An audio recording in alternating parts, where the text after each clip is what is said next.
Olá, bom dia. O número de mortes violentas entre jovens de 14 a 24 anos aumentou 207,9%. Os dados são do Mapa da Violência 2013, que revela ainda que Natal é a campeã brasileira de homicídios entre jovens. O Diálogo Plural de hoje vai falar sobre a violência na juventude, em especial do Rio Grande do Norte. Para falar sobre o assunto, convidamos a professora doutora Ilana Paiva, do Departamento de Psicologia da UFRN, e Moisés Alves, dirigente do Sinteste RN. Bom dia, professora. Bom dia, Moisés. Bom dia. Essa violência que vem disseminando até os meios de comunicação mostra que todo dia são mortes violentas com jovens. Que tipo de violência é mais comum entre a juventude e o que isso afeta nessa faixa etária? Atualmente, infelizmente, a violência mais comum tem sido o homicídio, né? Os jovens têm morrido vítimas de arma de fogo e isso tem causado um verdadeiro extermínio da juventude, especialmente a juventude pobre e negra, né? Que é residente nas periferias das grandes cidades, que sem outras alternativas acabam se envolvendo em conflitos com letalidade, né? Com alto índice de letalidade. Isso tem sido um problema muito grave para a juventude brasileira. Isso se mostra que tem uma falta de uma política pública que possa atingir diretamente essa faixa etária, que elas possam ter alternativas e, se não tendo essas alternativas, se envolvem com o mundo do crime e chega a esse número estarrecedor de homicídios? Pois é, as políticas públicas são insuficientes, são falhas. A gente teve alguns avanços nos últimos anos, né? A juventude, pela primeira vez, virou foco de política pública a partir de 2004, mas ainda não tem sido suficiente. Os serviços não têm conseguido acompanhar, chegar até os jovens mais vulneráveis. A política pública chega ainda em um grupo muito restrito dessa juventude. Aqueles jovens que estão mais vulneráveis, mais isolados, né, dentro das comunidades, os excluídos dos excluídos, a esses as políticas públicas realmente não têm chegado. E quando não chega o Estado, chega o tráfico, chega a violência, chega as outras políticas sociais que levam o jovem a fazer a se envolver nesse tipo de crime? Exatamente, é uma das questões, né? Que aí realmente sem oportunidades, sem política pública, sem acesso a lazer, com a educação no estado em que se encontra, acabam que outros atrativos cooptam a juventude e a juventude começa a se envolver em criminalidades, em conflitos, né? A violência passa a ser algo banalizado e aí a situação chega a esse ponto. Moisés, já foi noticiado o mapa da violência. Natal, a capital, digamos assim, de mortes de jovens entre 14 e 24 anos. Isso foi uma novidade ou pelo noticiário que se coloca, tanto nas mídias, impressa, na televisão, isso mostra realmente uma realidade palpável aqui para o Rio Grande do Norte? Olha só, como dirigente do sindicato, nós temos várias ações com a comunidade, né? Então, nós lá estamos percebendo que esse ano ela teve um acréscimo muito grande em relação aos anos anteriores, né? Porque quase toda semana a gente vê chacinas aí por besteiras, né? Então, está sendo até agora, esse ano, a gente está sentindo um negócio mais palpável mesmo. A gente está assim como se fosse já nosso vizinho, já estando acontecendo uma fatalidade. Então, pessoalmente, eu senti que teve um acréscimo e estou até assustado, né, com essa violência. Doutora Ilana, dos estudos que a senhora vem fazendo na universidade sobre essa questão da violência, ela tem se aproximado muito, Natal se tornou uma cidade, digamos assim, perigosa para se viver, principalmente para o jovem nessa idade? Na verdade, é perigoso ser jovem no Brasil, né, porque a partir dos 15 anos aumenta em muito a sua possibilidade de morrer vítima de arma de fogo, sendo jovem no Brasil. E Natal, infelizmente, tem crescido de uma forma, né, numa escalada, esse índice de violência juvenil muito grande. O Observatório da População Infanto-Juvenil, em contexto de violência, que é o grupo que eu coordeno na universidade, já vem chamando a atenção para esse crescimento há pelo menos uns 3 anos. Né? E esses números só crescem, só vêm aumentando. Então, na verdade, eu não acho que Natal está ficando a cidade mais perigosa, mas esses jovens dessas camadas populacionais, né, que estão nas periferias, que estão sem oportunidade, estão cada vez mais vulneráveis, né, a essa violência. Nesse grupo de estudo, houve um diagnóstico mais preciso em que bairros foi feito e que bairros os jovens estão morrendo mais? Sim, são, por exemplo, Felipe Camarão é um bairro que tem alto índice de letalidade juvenil. E bairros da Zona Norte, como por exemplo, como é que eu me esqueci o nome do bairro? Nossa Senhora da Apresentação, Vale Dourado. Vale Dourado também eu acho que é uma localidade onde existem altos índices de letalidade juvenil.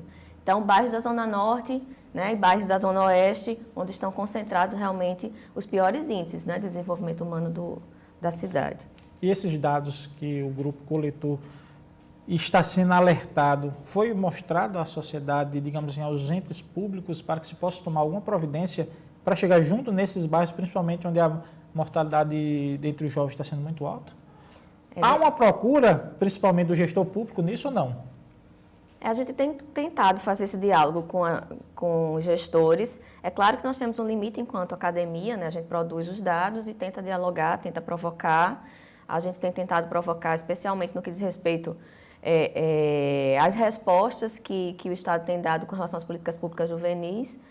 Mas o diálogo tem sido lento, né? E as respostas têm sido bem poucas com relação a isso. E como é feito esse trabalho? A gente vem falando do trabalho que a senhora vem feito, mas como é feito em trabalho? Vocês vão em loco ver esse trabalho, coletam os dados da segurança pública para se levantar e chegar esse dado estarrecedor? A gente tem acompanhado os dados do ITEP há alguns anos, nem sempre é fácil conseguir esses dados e tem atualizado ano a ano. Inclusive, uma coisa interessante é que a gente vem acompanhando o mapa da violência também e os dados que a gente acompanha ainda são mais graves do que os do mapa da violência, porque usam-se dados diferentes, né? A gente usa dados do ITEP e o mapa da violência utiliza outros dados. Então, pode ser ainda pior o quadro que o mapa da violência mostrou. Quer dizer que Natal pode passar de primeiro para primeiríssimo lugar. Exatamente. Mas essa situação junto à sociedade, você que trabalha num sindicato, né, que trabalha junto com pessoas da universidade, que pessoas têm filhos, como é que você vê o jovem inserido numa sociedade, principalmente um jovem talvez de classe média, que esteja também, possa ser atingido, as famílias possam ser atingidas por essa violência? Olha só, os jovens hoje, né, classe média, como se fala, o que é que a gente vê no Sinteste? Os sócios, né, que frequentam lá, eles têm preocupação. Eu sou diretor jurídico, sou advogado e sou atuante, então tem algumas famílias que nos procuram para que a gente ajude eles, né? Envolvimento em drogas, álcool, entendeu? Briga dos filhos com as namoradas, quer dizer, a violência, e jovens, a partir dos 15 anos aos 24 mesmo, não são jovens, não são pessoas de 30 anos, não, são jovens mesmo, filhos que hoje começam mais cedo nos amores, né? E através do álcool e da droga estão cada vez maior a situação. Não é só periferia que acontece também com classe média. Professora, e essa violência que vem disseminando dos bairros mais, digamos assim, mais afetados, né, onde a política pública não chega, isso acaba refletindo também nos outros bairros, onde o jovem sai da periferia e vai buscar nos outros bairros o assalto, vai buscar algum outro meio de sobreviver, até para sustentar um vício da droga. Como é que esse trabalho, como é que se faz para estudar isso, esse fenômeno, e os outros bairros também estão sendo atingidos com isso? Acho que é importante o que eu estou dizendo é que quem tem sido vítimas dos homicídios, né, os altos índices de letalidade atingem os jovens pobres. Então, a gente assiste a um extermínio da juventude pobre, né, no nosso país, e em Natal isso tem ficado cada vez pior. Mas, evidentemente, que a violência não está... a gente não pode relacionar esses bairros à violência. Não são esses bairros que são violentos ou as pessoas que moram nesses bairros que são violentas. A violência é um fenômeno multicausal e se apresenta de várias formas em todas as classes sociais. O que eu estou dizendo é que realmente quem é a maior vítima dessa letalidade é a juventude pobre, né? E aí isso é um dado real. Só para você ter uma ideia, em relação à população branca e à população negra, por exemplo, né? Mais de 80% a população negra morre, mais de 80% em comparação à população branca.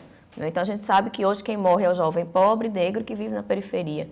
Agora, a violência realmente é um fenômeno que atinge a todas as camadas populacionais, a todas as pessoas de todas as idades, só que o jovem, né, seja de qual classe social for, ele tem sido mais vulnerável a essa violência. E o extermínio realmente tem sido voltado para essa juventude pobre. Continue aí, o Diálogo Plural vai para um breve intervalo e nós voltamos já conversando sobre a violência na juventude. Não sai daí.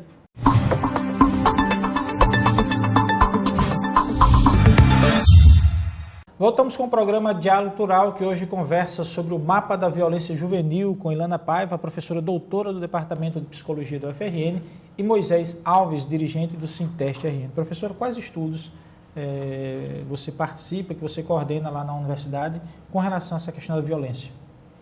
Então, como eu comentei, a gente montou um grupo chamado Observatório Jovem, né, Observatório da População Infanto-Juvenil em Contexto de Violência, e esse observatório agrega vários estudos de iniciação científica, de mestrado e doutorado com relação ao tema da violência juvenil, né? Então, temos vários estudos em curso aí sendo desenvolvidos para tentar entender um pouco essa questão, né, da relação violência e juventude, como é que a violência atinge a juventude. Esses estudos levantados pelo grupo causam às vezes uma revolta interna com relação quando você chega a um diagnóstico e vê que depende muito do poder público e depende de cada um tentar diminuir sua violência? Na verdade, eu acho que a indignação é o que move o grupo, né? Nós precisamos nos indignar diante da situação e essa indignação não pode ser algo que paralisa. Então, a indignação tem movimentado o grupo para cada vez mais tentar fazer, realizar ações, né? Tentar dialogar com o poder público, pressionar o poder público, pressionar a rede de atendimento, para que as coisas possam ter algum tipo de mudança. Na sociedade hoje, no setor, principalmente no setor público, aquele que as pessoas procuram mais, há algo que vocês detectaram, se há algo que possa ter uma recepção maior para tentar diminuir, para tentar talvez até ajudar uma política pública para ajudar as famílias e até o jovem a sair dessa violência, vocês constataram que não há esse tipo de serviço? Na verdade, o que a gente observa é que os serviços estão muito falhos, né, como eu já comentei. E a gente tem trabalhado, tem entendido que é preciso empoderar essas famílias, né, para que elas possam participar mais e cobrar mais desses serviços e do poder público. Então, a gente tem atuado no sentido de chamar um pouco as famílias para o diálogo, né? Tentar realizar um trabalho de empoderamento dessas famílias para que essa pressão ela não parta só de nós, né? Da universidade, do nosso grupo, mas que a gente possa criar uma rede tanto de parceiros e com a participação desses familiares que sofrem diariamente essas violações de direitos, né? Cotidianamente. Moisés, com relação até, você que trabalha no sindicato, que vê nas lutas salariais, lutas sindicais, através da melhora de renda, vê a melhoria da família, o acesso a outros bens. Essa questão da melhoria também salarial, melhoria da qualidade de vida da família que está na periferia, não seria também um ponto importante para se tentar sair, para se tentar tirar esse jovem, já que as famílias, já que o pai perde o poder aquisitivo, só o pai trabalha, muitos filhos, isso não geraria também essa ociosidade e através de uma política pública de melhoria de qualidade de vida dessas famílias, não poderia também melhorar a situação da violência? Com certeza. Se o governo investisse mais, né, junto com a família, nessa organização familiar, ou seja, a estrutura, porque o que tem hoje, e eu tiro pela comunidade universitária, é que com o poder aquisitivo maior, o pessoal tende a gastar mais em coisas sem uso direto, que você vá, sem necessidade, é mais por deleite. Então, o que acontece? O jovem, ele fica apegado àquilo de uma maneira tal que os pais, sem a organização econômica, né, financeira, eles acabam investindo muito e aí chega um momento que ele não tem mais como investir. Então, a próxima novidade, o filho não tem.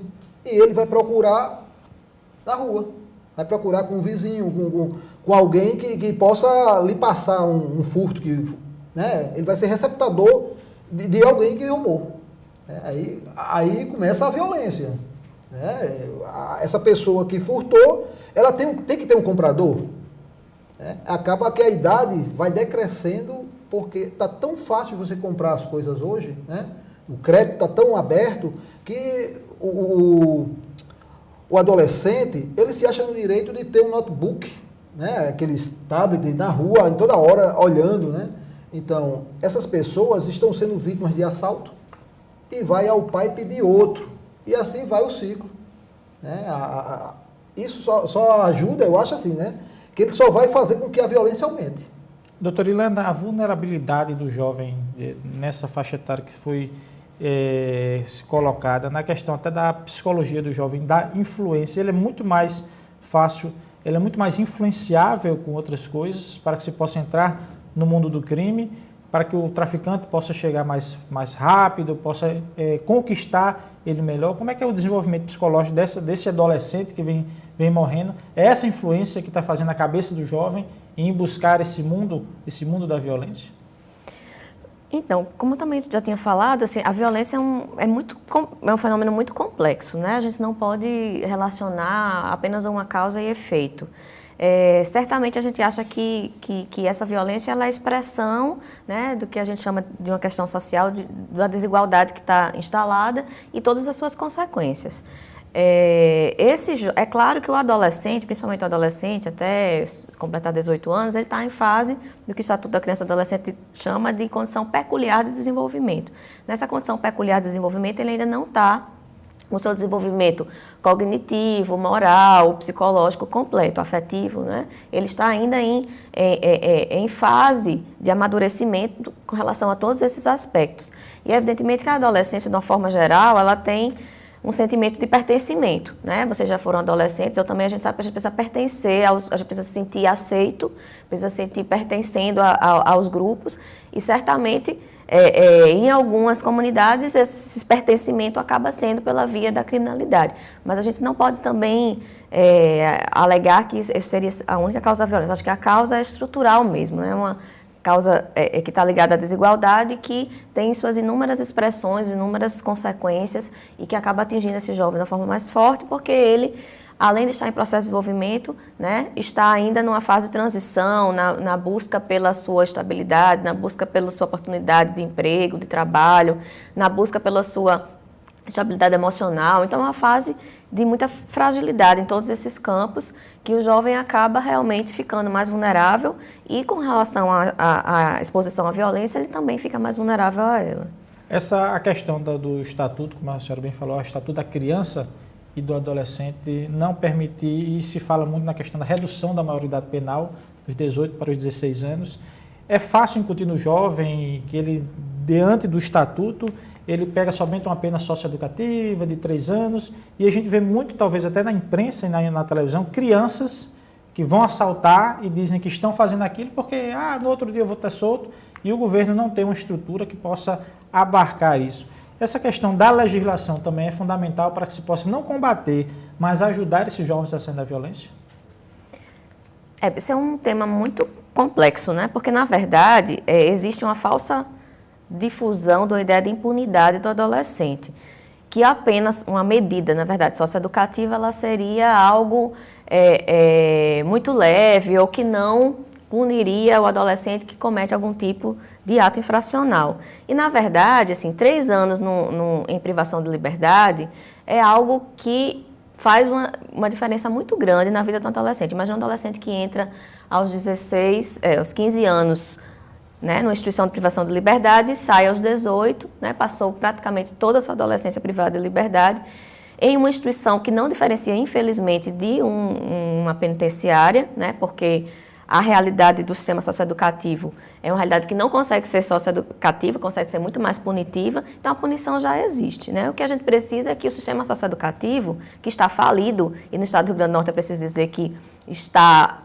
falido absolutamente, nada funciona no sistema socioeducativo do Rio Grande do Norte, é que a gente recupere o sentido, os princípios que estão no Estatuto da Criança e Adolescente, os princípios que estão no Sistema Nacional Socioeducativo, SINASE, porque o sistema socioeducativo funcionando, a gente tem alguma chance de que esse adolescente ele possa reconstruir seus projetos de vida, né? E saia do sistema socioeducativo de uma forma diferente que entrou. Mas certamente não é reduzindo a idade para 18, 17, 16 ou qualquer outra que a gente vai resolver o problema, né? E a medida socioeducativa ela tem uma função sancionatória e pedagógica também, né? Por isso que ela é tão importante, precisava ser efetuada de uma maneira adequada. Poder ter um estudo, digamos, mais multidisciplinar para se chegar a esse trabalho, que se possa ter acessibilidade maior do adolescente a essas políticas públicas, ou falta realmente o poder público tirar a mão do bolso e efetivamente trabalhar com o jovem? Exatamente. Falta, por exemplo, vamos dar o exemplo do sistema socioeducativo. O sistema socioeducativo não tem equipe multidisciplinar suficiente, nem adequada para esse tipo de trabalho, né? Faltam muitos profissionais. Quem está trabalhando no sistema socioeducativo tem muita força de vontade, mas aí não tem estrutura, não tem recurso, não tem pessoal com que contar. né? Não tem uma proposta pedagógica realmente em funcionamento. Então, há muita coisa para ser revista no sistema socioeducativo. E veja que porque veja o ciclo da violência, né? Esse adolescente que não morre, ele cai no sistema socioeducativo, porque são inúmeras violações, né? E quando esse adolescente chega no sistema socioeducativo, ele chega muitas vezes sem ter nenhum registro de nascimento. Quer dizer, todas as políticas públicas falharam na vida desse jovem e ele vai cair no sistema socioeducativo, né? E o sistema socioeducativo também não faz nenhum trabalho para que isso seja recomposto, né? Então, está tudo errado. A gente precisa realmente recomeçar políticas públicas preventivas, de promoção, né? de saída dessa vulnerabilidade e um sistema socioeducativo que funcione a contento. O Diálogo Plural vai mais para um breve intervalo e nós voltamos daqui a pouco falando sobre a questão do combate à violência na juventude. Não saia daí, nós voltamos já já.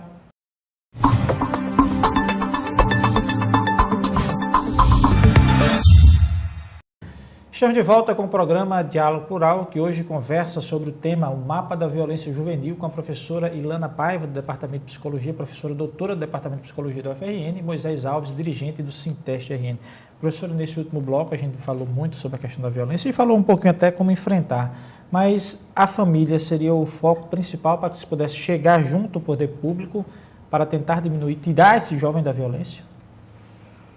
Eu acho que é importante o envolvimento das famílias no processo, né? A gente na universidade tem trabalhado com um projeto que envolve as famílias dos adolescentes que estão no sistema socioeducativo, para que elas possam também pressionar o poder público para a melhoria no sistema socioeducativo, que está falido, como a gente conversou. A gente também tem trabalhado na intenção de articular a rede, que a gente acredita que os serviços funcionam de forma muito isolada, então a política pública é muito fragmentada, né? E a gente tem tentado, primeiro, trabalhar na questão da formação desses profissionais que estão na rede e na articulação dessa rede, né?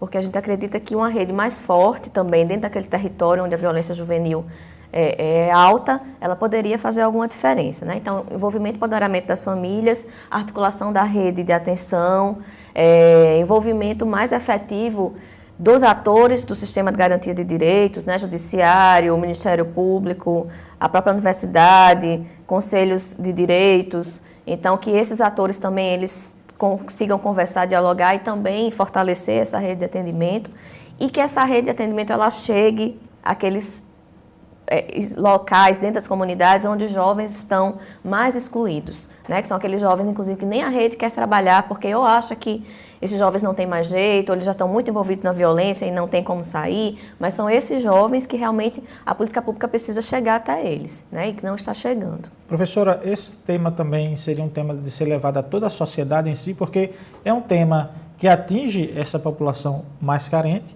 mas como a senhora bem falou, há todo um sistema a ser trabalhado e a sociedade civil em si, aquele também que não é atingido diretamente por essa, poderia também participar para pressionar o governo, para pressionar por políticas públicas para essas famílias? Pois é, todos nós somos atingidos pela violência, né? De uma forma ou de outra, é preciso que a gente sinta-se parte dessa comunidade que está sendo exterminada. Não é porque é o jovem que está lá na periferia que está sendo exterminado que eu não tenho nada a ver com isso, né?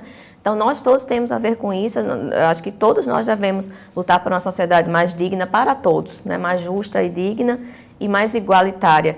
E aí, acho que a gente tem separado muito, né? Assim, nós e eles, no sentido de que, para eles, a punição, penas mais severas, redução da idade penal, né? E para nós, a segurança privada, porque temos condições de nos proteger. Então, acho que a gente tem que observar que nós somos, né? Somos todos seres humanos, fazemos parte de uma mesma cidade natal, e devemos todos lutar para uma cidade mais digna, mais justa e mais igualitária para todos, né?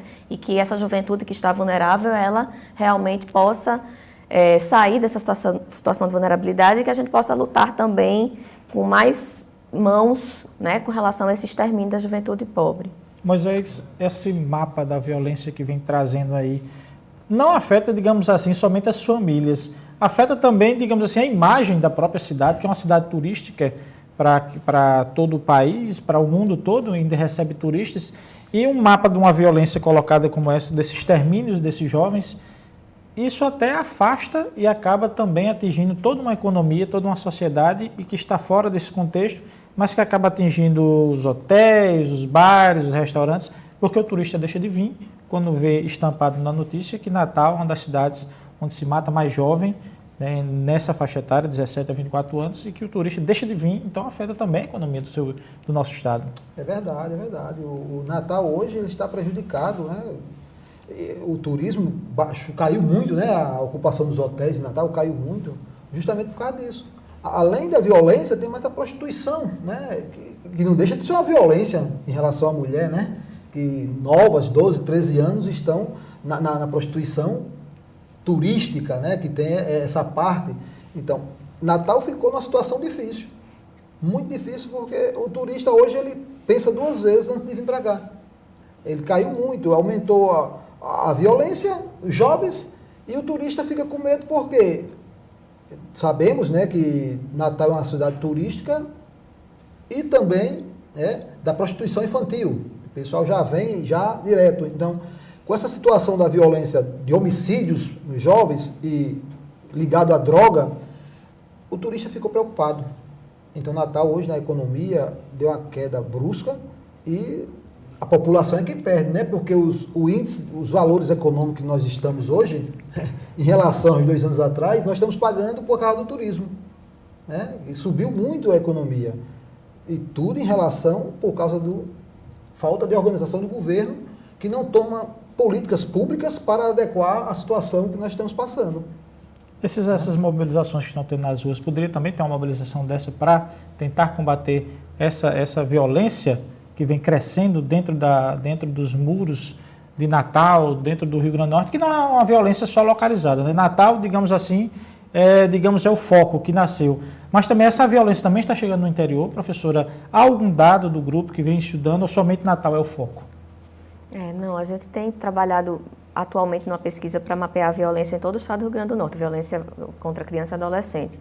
Mas o próprio mapa da violência tem mostrado a interiorização da violência, né? Então, realmente, infelizmente, aqueles municípios mais pacatos, né, mais tranquilos, já estão apresentando índices maiores de violência. E a juventude também tem sido a principal vítima. E essa causa que chega no interior, também a mesma causa que vem da capital, a droga, o envolvimento da droga, o envolvimento do furto, do roubo?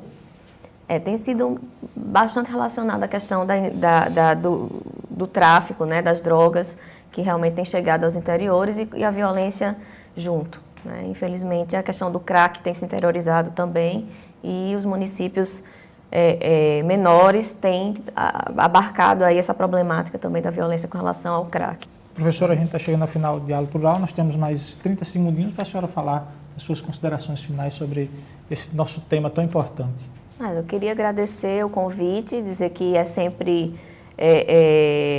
muito importante que a gente possa colocar esse tema em debate, né? Nós temos alguns projetos na universidade que a gente coloca à disposição para o que for preciso, que é o Observatório, o Centro de Referência de Direitos Humanos também tem trabalhado na intenção de enfrentamento dessa violência letal contra a juventude, né? Tanto o Observatório quanto o Centro de Referência de Direitos Humanos, e dizer do quanto é importante a gente estar discutindo, dando visibilidade a essa questão do extermínio da juventude. É uma problemática séria, grave, né, que precisa de união de esforços para que haja algum tipo de enfrentamento. Professora Ilana Paiva, doutora do Departamento de Psicologia, professora, né, e doutora do Departamento de Psicologia, obrigado pela sua presença. Moisés também, obrigado pela presença aqui no Diálogo Plural. Se você quiser mais informações sobre o Diálogo Plural, acompanhe as atualizações no nosso Twitter, que é o @SintestRN, no nosso site, que é o www.sintestrn.org.br, ou na nossa página do Facebook, que é o facebook.com/SintestRN. Até o próximo sábado.